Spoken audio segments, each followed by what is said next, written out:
আসসালামু আলাইকুম ওয়া রাহমাতুল্লাহি ওয়া বারাকাতুহু। ইন্নাল হামদুলিল্লাহি নাহমাদুহু ওয়া নাস্তাঈনুহু ওয়া নাস্তাগফিরুহ ওয়া নুসাল্লি ওয়া নুসাল্লিমু আলা সাইয়্যিদিল মুরসালিন রাসূলি রাব্বিল আলামিন মুহাম্মদ ইবনে আবদুল্লাহ ওয়া আলা আলিহি ওয়া আসহাবিহি আজমাইন।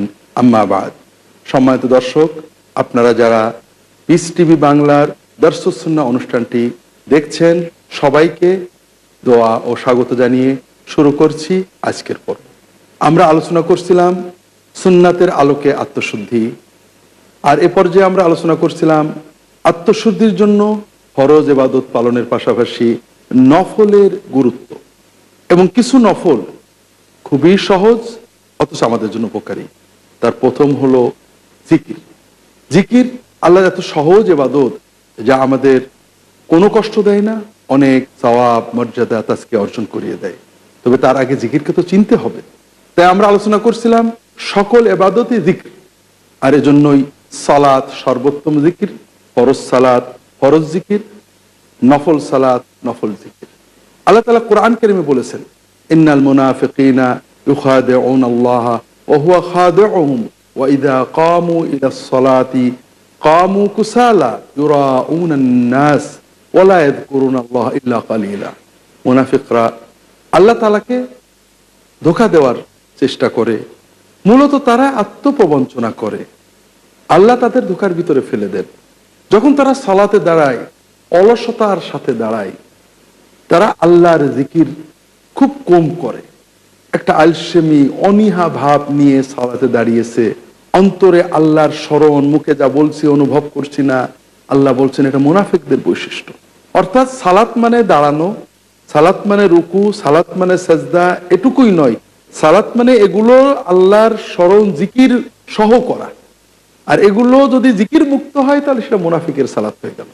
দর্শক, আমরা জিকির শব্দের অর্থ না বুঝে অনেক সমস্যায় বিপদে পড়ে যাই। যেমন আল্লাহ তাআলা কোরআন কারীমে বলেছেন, ওয়াযকুর ইসমা রাব্বিকা বুকরাতাও ওয়া আসীলা, তুমি তোমার রবের নাম জিকির করো সকালে বিকালে। এখন আমরা যদি এই কোরআনের আয়াতটাকে নিজের মতো বুঝতে চাই, রাসূলুল্লাহ সাল্লাল্লাহু আলাইহি ওয়াসাল্লামকে বাদ দিয়ে শুধু লা ইলাহাতে বিশ্বাস করলাম, মুহাম্মদ রাসূলুল্লাহ তার রিসালাতের মাধ্যমে আল্লাহর ইবাদত করার বিশ্বাস আল্লাহ মাফ করেন যদি আমরা পূর্ণ করতে না পারি, তাহলে পারে আমরা বলবো আল্লাহর নামের জিকির। আমি সকালে কিছুক্ষণ আল্লাহ আল্লাহ আল্লাহ বললাম, সন্ধ্যায় বিকালে কিছু বললাম, হয়ে গেল। দর্শক, এভাবে মুসলমান হওয়া যায় না। সাহাবীদের ব্যাখ্যা দেখুন, তাবেঈদের ব্যাখ্যা দেখুন, যারা রাসূলুল্লাহ সাল্লাল্লাহু আলাইহি ওয়াসাল্লাম থেকে এই আয়াত পালন শিখেছিলেন, তারা বলেছেন, উযকুর ইসমা রাব্বিকা বুকরাতাও ওয়া আসীলা, তোমার রবের নামের জিকির করো সকালে বিকালে। অর্থ ফজরের সালাত এবং আসরের সালাত অর্জন করো। আল্লাহ কোরআন কারীমে এই বিষয়ে অনেক কথা বলেছেন। সূর্য ওঠার আগে, সূর্য ডোবার আগে, রাতের শুরুতে, রাজের মাঝে আল্লাহ তাআলা তাসবিহ করার, জিকির করার যত নির্দেশ দিয়েছেন কোরআন কারীমে, সব সালাত, ফজরের সালাত, জোহরের সালাত, আসরের সালাত, মাগরিবের সালাত, ইশার সালাতের নির্দেশ। এখন যদি কেউ এগুলোকে শাব্দিক অর্থে নিয়ে সকালে সন্ধ্যায় জিকির করা ফরজ, সালাত নয়, আল্লাহর শুধু নাম জপ করা বা অন্যান্য নফল জিকির, এই ব্যাখ্যা তিনি দাঁড় করিয়ে দেন, তাহলে আর যাই হোক কোরআনও মানা হবে না, ইসলামও মানা হবে না। এজন্য আমাদেরকে জিকির, জায়েজ জিকির, সুন্নাত জিকিরের মধ্যে পার্থক্য বুঝতে হবে। দর্শক, ইবাদত আল্লাহ তাআলা হুকুম করেছেন, রাসূলুল্লাহ সাল্লাল্লাহু আলাইহি ওয়াসাল্লাম বলেছেন, এটুকু যথেষ্ট নয়। রাসূলুল্লাহ সাল্লাল্লাহু আলাইহি ওয়াসাল্লাম এই হুকুম কিভাবে পালন করেছেন, এই ফজিলত কিভাবে অর্জন করেছেন, এই পদ্ধতিটাও রাসূল সাল্লাল্লাহু আলাইহি ওয়াসাল্লাম থেকে শিখতে হবে। তাই জিকিরের বাক্য, জিকিরের পদ্ধতি সবকিছুই রাসূলুল্লাহ সাল্লাল্লাহু আলাইহি ওয়াসাল্লাম থেকে শিখতে হবে। তা না হলে আমরা বিপদগামী হয়ে যাব যদি আল্লাহ হেফাজত না করে।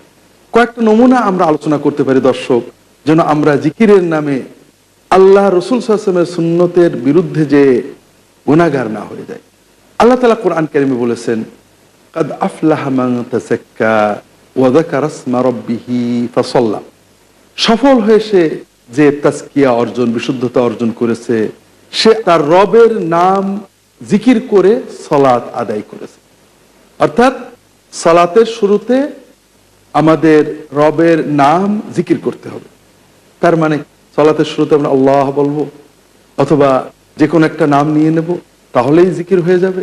না, রাসূলুল্লাহ সাল্লাল্লাহু আলাইহি ওয়াসাল্লাম থেকে এই সময়ে কি জিকির বলতে হবে শিখতে হবে। আমরা সবাই জানি এই সময় আল্লাহু আকবার বলতে হবে, কারণ এই সময়ে আল্লাহর নামের জিকিরটা কোন বাক্য দিয়ে হবে এটা রাসূলুল্লাহ সাল্লাল্লাহু আলাইহি ওয়াসাল্লামের কাছে না শিখলে আমরা আল্লাহর হুকুম পালন করতে পারবো না।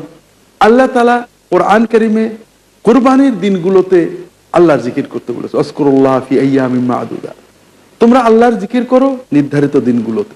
আমরা কিভাবে করব? ইচ্ছা মতো না। আমরা জানি এখানে আল্লাহ রাসূল সাল্লাল্লাহু আলাইহি ওয়াসাল্লাম সাহাবীগণ একটা বিশেষ জিকির করেছেন, এইটা আমাদের পালন করতে হবে।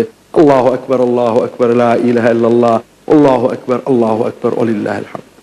আল্লাহ তাআলা প্রাণী জবাই করার সময় তার নামের জিকির করতে নির্দেশ দিয়েছেন কোরআন কারীমে বারবার, লিয়াযকুরু ইসমাল্লাহি আলা মা রাযাকাহুম মিন বাহিমাতিল আনআম কুলু মিম্মা যুকিরা ইসমুল্লাহি আলাইহি ওয়া লা তাকুলু মিম্মা লাম ইযকার ইসমুল্লাহি আলাইহি। তোমরা জবাইয়ের সময়, কোরবানির সময় আল্লাহর নামের জিকির করো প্রাণী জবাই করতে। যেগুলো আল্লাহর নামের জিকির করে জবাই করা হয়েছে সেগুলো ভক্ষণ করো, যেগুলো আল্লাহর নামের জিকির ছাড়া জবাই করা হয়েছে সেগুলো ভক্ষণ করো না, বিভিন্ন নির্দেশনা। তাই দর্শক, আমাদের মুসলিম উম্মার বিভ্রান্তির অন্যতম কারণ কোরআন এবং হাদিস থেকে ইবাদতের ফজিলত, নির্দেশনা, মর্যাদা ইত্যাদি গ্রহণ করে ইবাদত পালনের পদ্ধতিটা রাসূলুল্লাহ সাল্লাল্লাহু আলাইহি ওয়াসাল্লাম থেকে না শেখা, অথবা রাসূলুল্লাহ সাল্লাল্লাহু আলাইহি ওয়াসাল্লাম থেকে যে পদ্ধতি আছে ওটা কিছু করে এর সাথে নিজেদের মন গড়া পদ্ধতিতে ইবাদত পালন করা। দর্শক, আরো কষ্ট লাগে যখন আমরা বুঝি খাওয়ার সময় কিভাবে বসতে হবে, হাদিস থেকে শেখার চেষ্টা করি। প্রাকৃতিক প্রয়োজন মেটাতে যে কিভাবে বসতে হবে, কোন পা কিভাবে রাখতে হবে, এটাও আমরা সুন্নত থেকে নেওয়ার চেষ্টা করি। কিন্তু জিকির করতে গেলে কিভাবে বসতে হবে এটা আমরা হাদিস সুন্নাতে খুঁজি না, সাহাবীদের থেকে দেখি না। এটা আমরা মন গড়া অথবা কোনো ব্যক্তির দেওয়া পদ্ধতিতে করতে চাই, তাহলে কিন্তু এটা রাসূলুল্লাহ সাল্লাল্লাহু আলাইহি ওয়াসাল্লামের সুন্নত অনুসরণ বলে গণ্য হলো না, বরং সুন্নত বিরোধিতা বলে গণ্য হলো। দর্শক, রাসূলুল্লাহ সাল্লাল্লাহু আলাইহি ওয়াসাল্লামের সুন্নতকে খুব ভালোভাবে বুঝতে হবে, বিশেষ করে জিকির জাতীয় ইবাদতগুলোর ক্ষেত্রে। রাসূলুল্লাহ সাল্লাল্লাহু আলাইহি ওয়াসাল্লাম যে ইবাদত যেভাবে করেছেন সেই ইবাদত সেইভাবে করাটাই হলো সুন্নত। সুন্নতের বাইরে যদি কোনো ইবাদত আমরা করি, এটা একটা পর্যায় থাকে। রাসূলুল্লাহ সাল্লাল্লাহু আলাইহি ওয়াসাল্লাম একটা বাক্য জিকিরের জন্য শিখাইছেন, আমি তার তর্জমা, বাক্যটা ভালো বলতে পারি না, তার কাছাকাছি কোনো বাক্য বলেছি, তর্জমা করেছি। আশা করা যায় আল্লাহ রাসূল সাল্লাল্লাহু আলাইহি ওয়াসাল্লাম বলেছেন আল্লাহর প্রশংসা করলে সওয়াব হবে, প্রশংসাটা হয়তো হয়ে গেল। আল্লাহর কাছে দোয়া করলে সওয়াব হবে, রাসূলুল্লাহ সাল্লাল্লাহু আলাইহি ওয়াসাল্লামের শেখানো বাক্য আমার মনে নেই, আমি নিজের বাক্যে দোয়া করেছি, হয়ে যাবে। অর্থাৎ দোয়ার ইবাদত পাবো, সুন্নত বাক্যের সওয়াব পাবো না। কিন্তু যদি আমি এই সুন্নতের বাইরের বাক্যটাকেই রীতি বানিয়ে ফেলি, মাসনুন বাক্যের গুরুত্ব না বুঝি অথবা অবমূল্যায়নের চেষ্টা করি, তাহলে আমি সুন্নাত অবজ্ঞা করার মহাপাপে লিপ্ত হব। দর্শক, আর এই জন্যই আমরা রাসূলুল্লাহ সাল্লাল্লাহু আলাইহি ওয়াসাল্লামের সুন্নাত অনুসারে জিকিরের প্রকার, প্রকরণ, বাক্য, পদ্ধতি সামান্য আলোচনা করার চেষ্টা করব। আল্লাহ তাআলা তৌফিক দান করুন। দর্শক, জিকিরের প্রকার রয়েছে। এক প্রকার হলো শুধু আল্লাহ তাআলার মর্যাদা প্রকাশক কিছু বাক্য, শব্দ দিয়ে রাসূলুল্লাহ সাল্লাল্লাহু আলাইহি ওয়াসাল্লাম কখনো জিকির করেননি। বাক্য জিকির মানে শুধু আল্লাহর স্মরণ করা নয়, আল্লাহর নাম নেওয়া নয়। জিকির মানে এমন একটা বাক্য অন্তত বলা যেটা আল্লাহর মর্যাদা প্রকাশ পায়। আর রাসূলুল্লাহ সাল্লাল্লাহু আলাইহি ওয়াসাল্লাম এজন্য জিকিরের মূল বাক্যগুলো আমাদের নির্ধারণ করে দিয়েছেন। সুবহানাল্লাহ, আলহামদুলিল্লাহ, লা ইলাহা ইল্লাল্লাহ, আল্লাহু আকবার, লা হাওলা ওয়ালা কুওয়াতা ইল্লা বিল্লাহ, সুবহানাল্লাহ বিহামদিহি, সুবহানাল্লাহিল আযীম, লা ইলাহা ইল্লাল্লাহ ওয়াহদাহু লা শারীকা লাহু, লাহুল মুলকু ওয়া লাহুল হামদু ওয়া হুয়া আলা কুল্লি শাইইন কাদির। এই জাতীয় বাক্যগুলো আল্লাহর একত্ব প্রকাশ করে, আল্লাহর মর্যাদা প্রকাশ করে, আল্লাহর প্রশংসা করা হয়, আল্লাহর কাছে আশ্রয় চাওয়া হয়, আল্লাহর প্রতি নির্ভরতা প্রকাশ পায়। এগুলো হলো সাধারণ জিকির। এগুলোর প্রতিটি বাক্যের ভিতরে রয়েছে অফুরন্ত সওয়াব, মর্যাদা এবং আল্লাহর তাকওয়া অর্জনের অনেক বরকত। এটা হলো এক ধরনের জিকির, যার মাধ্যমে শুধু আল্লাহর গুণগান করা হয়। আর এক প্রকারের জিকির আছে যার মাধ্যমে আল্লাহর গুণগান ছাড়াও, আল্লাহর স্মরণ করা ছাড়াও আল্লাহর কাছে চাওয়া হয়, দোয়া। এটাও আল্লাহর জিকির। দোয়ার মাধ্যমে আমরা আল্লাহর জিকির করি, আল্লাহর কথা মনে করি, আবার তার কাছে কিছু চাই। দর্শক, জিকিরের আরো প্রকার রয়েছে। আমরা ছোট্ট একটু বিরতিতে যাচ্ছি, বিরতির পরে বিষয়গুলো আলোচনা করব। ততক্ষণ আমাদের সাথেই। আসসালামু আলাইকুম ওয়া রাহমাতুল্লাহি ওয়া বারাকাতুহু। দর্শক, ফিরে এলাম বিরতির পর। আমরা আলোচনা করছিলাম জিকিরের প্রকারগুলো নিয়ে। দোয়াও জিকির। এখানে আল্লাহর স্মরণ হয়, আল্লাহর নাম নেওয়া হয়, কিন্তু সাথে সাথে আমরা আমাদের জন্য কিছু চাই। আর এক প্রকারের জিকির ইস্তেগফার। এখানেও আল্লাহর জিকির, আমরা আল্লাহর জিকির করি, কিন্তু আমাদের পাপের ক্ষমা চাই। আল্লাহর জিকিরের পাশাপাশি আল্লাহ তাআলার কাছে আমরা কিছু চেলাম। আর এক প্রকারের জিকির আল্লাহ রসুল সাল্লাল্লাহু আলাইহি ওয়াসাল্লামের উপর সালাত সালাম পড়া। এখানেও আল্লাহর কাছে আমরা চাই যে আল্লাহ যেন তার রসুল সাল্লাল্লাহু আলাইহি ওয়াসাল্লামকে সালাত দেন, সালাম দেন। এটাও এক প্রকারের জিকির, পাশাপাশি কিছু চাওয়া, রাসূলুল্লাহ সাল্লাল্লাহু আলাইহি ওয়াসাল্লামের জন্য চাওয়া। আর এক প্রকারের জিকির কোরআন তিলাওয়াত করা, কোরআন তেলাওয়াতের মাধ্যমে আল্লাহর জিকির করা। এটা পুরোটাই জিকির। দর্শক, কোরআন তেলাওয়াত করতে শিখতে হয়। অনেকে শিখেছেন, অনেকে শেখেননি। এ বিষয়টা আমরা সবশেষে আলোচনা করব জিকির প্রসঙ্গে। তার আগে আমরা অন্যান্য প্রকারের জিকির একটু বুঝে নেওয়ার চেষ্টা করি। আল্লাহ তাআলা তৌফিক দান করুন। দর্শক, প্রথম প্রকারের জিকির হলো আল্লাহ তাআলার মর্যাদা, সম্মান, তাওহীদ, প্রশংসা প্রকাশক বাক্যগুলো। যে সকল বাক্যে আল্লাহ তাআলার মর্যাদা প্রকাশ করা হয় কোনো না কোনো ভাবে, এই বাক্যগুলো রাসূল সাল্লাল্লাহু আলাইহি ওয়াসাল্লাম নির্ধারণ করে দিয়েছেন। আমরা যদি এই বাক্যের বাইরে নতুন বাক্য বানিয়ে জিকিরের চেষ্টা করি, তাহলে মনে হবে যেন যে আল্লাহ রসুল সাল্লাল্লাহু আলাইহি ওয়াসাল্লামের শেখানো বাক্যগুলো দ্বারা বোধহয় আমাদের জিকিরের পূর্ণতা আসছে না, সওয়াবের পূর্ণতা আসছে না, বরকতের পূর্ণতা আসছে না। এটা তো ঠিক হবে না। কোনো মানুষ ব্যক্তিগতভাবে হয়তো কিছু সময় অন্য কিছু আল্লাহর তাকবীর তাহলিল করে দু একটা এই জাতীয় বাক্য নিজে বানিয়ে বলেছে, তার ব্যক্তিগত ব্যাপার। কিন্তু আমরা কোনো ব্যক্তির কারণে এটাকে দিনের রীতিনীতির ভিতরে নিয়ে আসতে পারবো না। আল্লাহ রসুল সাল্লাল্লাহু আলাইহি ওয়াসাল্লাম এই জিকিরগুলো কয়েকভাবে করতে বলেছেন।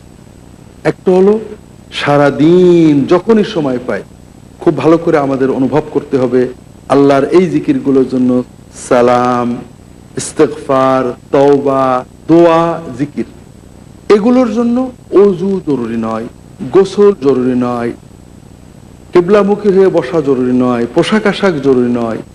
বান্দা বান্দি যে কোনো মুমিন নারী পুরুষ ওযু সহ, ওযু ছাড়া, গোসল সহ, গোসল ছাড়া, হাঁটতে চলতে বসে সর্ব অবস্থায় এই জিকিরগুলো পালন করতে পারে। রাসূলুল্লাহ সাল্লাল্লাহু আলাইহি ওয়াসাল্লাম বারবার নির্দেশ দিয়েছেন যতক্ষণ পারা যায় জবানটাকে এই জিকিরে আর্দ্র রাখার জন্য, জবানটাকে নাড়াতে।